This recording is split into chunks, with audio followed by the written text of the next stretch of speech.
Bienvenue. Bienvenue dans cette vidéo. Si vous êtes là, c'est que nous avons quelque chose en commun, un intérêt particulier pour l'énergétisme, pour le magnétisme, pour l'aide aux personnes en souffrance, en difficulté. Tout cela nous apporte de la joie et du bonheur. En tous les cas, le partage est quelque chose de fantastique. Pensez à liker la vidéo, pensez à partager les vidéos aussi. Et vous pouvez aussi laisser un commentaire. Quand vous likez, que vous partagez et que vous laissez un commentaire, eh ben ça fait monter les vidéos dans les recherches Google et c'est très intéressant aussi bien pour vous que pour moi. Le partage de l'information est quelque chose de très important. Vous en bénéficiez, mais aussi d'autres peuvent en bénéficier.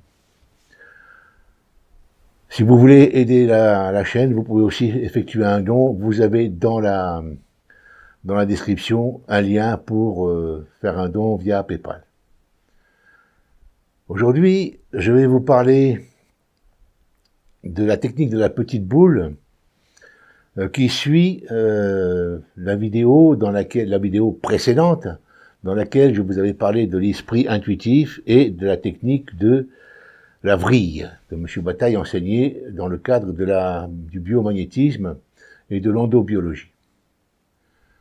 Mais au préalable, je voudrais vous parler de questions que l'on me pose et d'une en particulier. Il y en a une qui est souvent posée quant à la possibilité d'intervenir en magnétisme sur des troubles dits émotionnels. Alors, qu'est-ce que j'entends lorsqu'un thérapeute ou un praticien me pose ce genre de questions? C'est la chose suivante. Ai-je des chances de réussir à guérir un trouble émotionnel chez un consultant? Et avec quelle technique pourrais-je le faire? Avez-vous des conseils à me donner? Cette question exprime un doute, et c'est l'expression d'une indétermination. Alors, ce que je dis n'est pas péjoratif, c'est tout à fait normal. Lorsqu'on n'a pas d'expérience, c'est tout à fait normal qu'on soit indéterminé et qu'on soit dans le doute. Alors, ma réponse est toujours la même, elle ne variera jamais. Je n'en sais rien, je n'en sais strictement rien. Parce que cette question que vous me posez, il faut la poser au contact de votre consultant lorsque vous l'avez au téléphone ou dans votre cabinet. Parce que chaque individu est particulier. Et on ne peut pas dire oui. Alors, bien sûr qu'il est toujours possible d'intervenir en énergétisme sur de tels cas. Rien n'empêche de le faire. À ce moment-là, personne ne peut vous assurer que le traitement portera ses fruits. Celui qui fera ça serait complètement idiot. Seul le résultat exprimé par le consultant traité fera foi quant à savoir s'il y a eu amélioration ou non. De plus, pour ceux qui connaissent la méthode de la main témoin, ou qui pratiquent la radiesthésie, et comme je le dis à chaque fois, il est impératif de poser la question quant à savoir s'il faut intervenir sur la personne, sur son problème émotionnel. La question doit être précise et ne pas porter à confusion. Si vous posez ce genre de questions, puis-je traiter le trouble de cette personne? La réponse sera probablement oui, parce que vous avez toutes les possibilités qui vous sont offertes. Tout est possible. Même de vous jeter sous un train ou d'écraser une personne avec votre voiture. Et si vous posez la question à votre main témoin, puis-je me suicider? Ou est-ce que je peux écraser cette personne? Ah oui, la réponse sera oui, parce que c'est une possibilité qui est présente.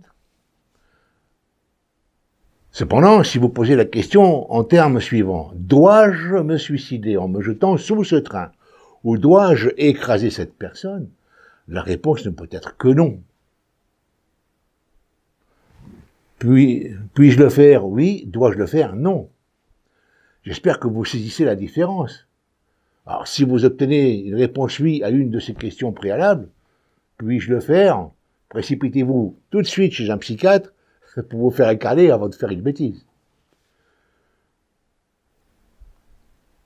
Alors, je vais vous faire un cadeau, je vais vous dire comment je procède, ne serait-ce qu'en utilisant les techniques liées au chakra. C'est une technique qui était enseignée en géobiologie.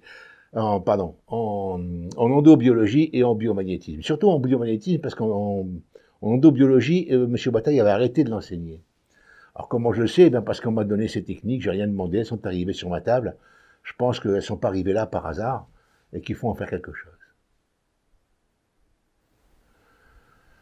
Dans un premier temps, sachez que si une personne a un problème de santé et qu'elle n'exprime pas le désir d'être aidée par les méthodes énergétiques, je ne propose jamais mes services.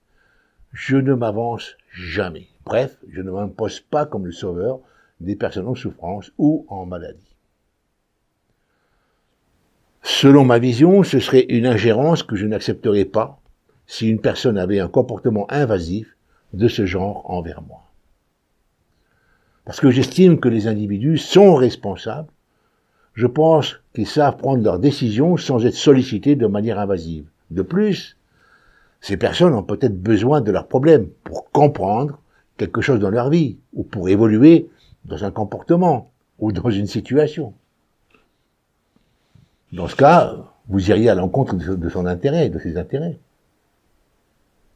Maintenant, si le consultant, et je parle d'une personne qui fait la démarche, qui sollicite mon aide, et qu'elle exprime le but de cette demande, et lorsque je parle de but, je parle d'un objectif clairement déterminé par la personne qui consulte. Alors seulement là, oui, j'effectue un traitement, et ceci après avoir posé une question très importante, en utilisant ma main témoin. La question, disais-je, que je pose est la suivante: dois-je, c'est le verbe devoir, dois-je aider ou dois-je traiter cette personne? C'est pas ce que je peux toujours, mais est-ce que je dois le faire? Si la réponse est oui, alors je pose une deuxième question. L'intervention apportera-t-elle une amélioration sur la santé, la souffrance émotionnelle ou la douleur de cette personne? Bref, la chose sur laquelle je vais intervenir. Et seulement si j'ai là une réponse oui, mon intervention se passe de façon relaxée, avec assurance, sans me poser de questions quant à savoir si je fais bien ou mal. Je travaille simplement en enchaînant les techniques appropriées aux divers actes à effectuer. Exemple, je peux très bien, après avoir questionné ma main témoin, décider d'utiliser un outil plus approprié qu'un autre. Dans le cadre d'un trouble émotionnel, voici la procédure que parfois j'utilise après avoir effectué l'anamnèse. Cette procédure est essentiellement axée sur le travail des chakras. D'autres techniques sont employées, mais je vous en parlerai après. En 1, je teste l'intensité du trouble avec une technique de kinésiologie, c'est la résistance du bras tendu, alors que la personne est en exposition et que le trouble émotionnel est présent. Parce qu'on ne peut travailler sur une émotion, sur l'énergie d'une émotion, que si elle est présente. À ce moment-là, en 2, je fais évoluer l'intensité du trouble à la personne sur une échelle de 0 à 10. En 3e phase, je désincruste ou j'extrais les énergies nocives du plexus solaire, du hara, du plexus cardio-pulmonaire et du plexus laryngé. Mais je peux aussi employer d'autres techniques d'extraction des pensées dites anxiogènes, nocives, etc. Et c'est ce que je fais. Je filtre au niveau du cerveau toutes les énergies anxiogènes avec une technique énergétique. Ensuite, j'aspire toutes les pensées dites nocives. Toujours avec une technique énergétique. À ce moment-là, je teste à nouveau la résistance selon la méthode du bras tendu, rappelez-vous. Ensuite, je demande à la personne de s'exposer à la situation qui est la cause du trouble émotionnel, et je mesure à nouveau l'intensité de 0 à 10. Et si l'intensité est inférieure à 3, je passe à l'étape suivante. En 7, bien, je finalise l'intervention avec une saturation globale pour renforcer ses défenses naturelles, ainsi que son état mental. Donc voilà, vous pouvez repasser la vidéo, refaire le cheminement, et vous verrez que ça marche très très bien, et vous obtenez des bons résultats avec ceci. Maintenant, je vous ai parlé de la technique de la petite boule qui était enseignée dans le biomagnétisme et plus tard, lors des formations d'endobiologie par M. Jean-Marie Bataille, décédé aujourd'hui. Cette technique s'applique dans les petites zones à traiter, comme les points gâchettes, des points de Knapp, des points d'acupuncture, etc. Dans le biomagnétisme et l'endobiologie, cette méthode servait à extraire des énergies dites polluées des égouts le long de la colonne vertébrale. Alors, ce qu'ils nommaient les égouts, c'était les méridiens de la vessie au plus proche de la colonne vertébrale, car il y a deux passages des méridiens de la vessie dans le dos, un qui est au plus proche à 3 cm environ, à 3 cônes de la colonne vertébrale, et un autre qui est beaucoup plus loin. On s'intéresse qu'à ceux qui sont au plus proche de la colonne vertébrale.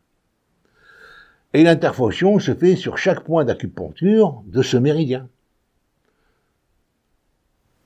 uniquement à partir des vertèbres cervicales jusqu'au sacrum. Alors, voici la technique. Si vous travaillez, donc vous vous mettez en état d'esprit intuitif, si vous ne savez pas ce que c'est, vous regardez la vidéo précédente. 1. On présente la main, doigt en poire et accolé sur la zone à traiter. Les doigts éthériques pénètrent lentement et avec souplesse dans la zone à traiter. Et votre esprit intuitif détermine jusqu'où il faut aller. Les doigts éthériques se placent naturellement sur les énergies à traiter. Ensuite, on durcit les doigts éthériques pour en faire un racloir dur comme de l'acier. Cette transformation se fait naturellement de par votre esprit intuitif. Surtout, ne crispez ni les doigts, ni les bras, ni le bras. En 3, on gratte avec de petits mouvements circulaires sans plier les doigts, afin de décoller les énergies polluées et les agglutiner dans le centre du poing comme une petite boule de matière. Bref, vous en faites un petit tas. En 4, on arrête en laissant les doigts en place.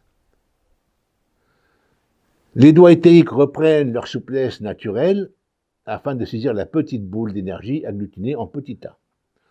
On tourne lentement les doigts, délicatement sans l'écraser, on fait remonter la boule et lorsque votre esprit intuitif vous l'indique, on fait un mouvement de torsion d'un quart de tour pour torsader les fils qui sont accrochés au corps.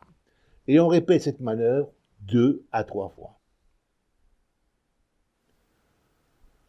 On ferme doucement les doigts pour pincer les fils, l'autre main vient se placer sous le poignet. On demande à l'esprit intuitif d'avertir lorsque les fils sont bien pincés. On actionne les doigts sans les ouvrir pour faire remonter les fils hors du corps. Et lorsque la main sous le poignet commence à bouger sous l'effet de votre esprit intuitif, on arrête immédiatement le mouvement des doigts sans lâcher les fils et on remonte le fil jusqu'à l'arrêt initié par l'esprit intuitif. On arrête lorsque votre doigt de la main témoin vous indique que la longueur à extraire est atteinte. On attend que la main témoin prévient qu'il faut extraire, on serre fortement les fils, et après quelques secondes, on tire d'un coup la petite boule et les fils, et on disperse le tout dans l'énergie environnante. Très simple comme technique, bien que ça puisse paraître compliqué lorsque je l'énonce, il n'en reste pas moins que c'est très simple. Alors voici les conventions mentales qu'il faut penser, qu'il faut activer lorsque vous êtes en état d'esprit intuitif. Rappelez-vous, si vous regardez la vidéo de l'activation de l'esprit intuitif, lorsque l'on fait un acte, on emploie toujours la première personne du pluriel, on ou nous. Donc là, on va jusqu'où il faut aller, ça durcit, on gratte, on ramène les énergies vers le centre, on arrête, on place l'autre main sous le poignet, on fait une petite boule, on arrête, on prend la petite boule, on la monte en torsade, on repose la petite boule, on recommence en torsade, on repose la petite boule, on recommence en torsade, on ressaisit la petite boule, on remonte bien la main, on tient les fils à la base, on actionne les doigts sans les ouvrir afin de bien saisir les fils jusqu'au signal de l'esprit intuitif. On remonte le tout sans ouvrir les doigts jusqu'à l'arrêt décidé par l'esprit intuitif. On arrête et au signal de l'esprit intuitif, on se prépare, on attend le signal et on tire d'un coup sec et on disperse dans l'énergie environnante. Voilà les phrases des conventions mentales. Pour traiter les troubles émotionnels, j'ai plusieurs méthodes que je peux utiliser. Les techniques énergétiques, ainsi que l'ABC du magnétisme, ou magnétisme traditionnel et ancestral, la radiesthésie émotionnelle, l'EFT, le NDR, le recadrage en programmation neurolinguistique, technique très très puissante, un recadrage en 6 points, l'hypnose ou la sophrologie. Et parfois, je mets plusieurs de ces techniques en commun, je fais une petite salade de techniques et ça marche très très très bien. De plus, je m'adapte aux personnes et aux troubles sur lesquels j'interviens. Bien entendu, les personnes qui ont effectué les stages chez moi ont tous cette possibilité parce que ils connaissent ces techniques-là, tout simplement. Voilà. Je vous remercie de m'avoir écouté. Je vous dis à la prochaine vidéo qui sera consacrée à une autre technique de l'endobiologie et du biomagnétisme avec quelques conseils à la clé. Je vous dis à la prochaine vidéo. On like, on partage, on commente. Je vous aime, je vous adore.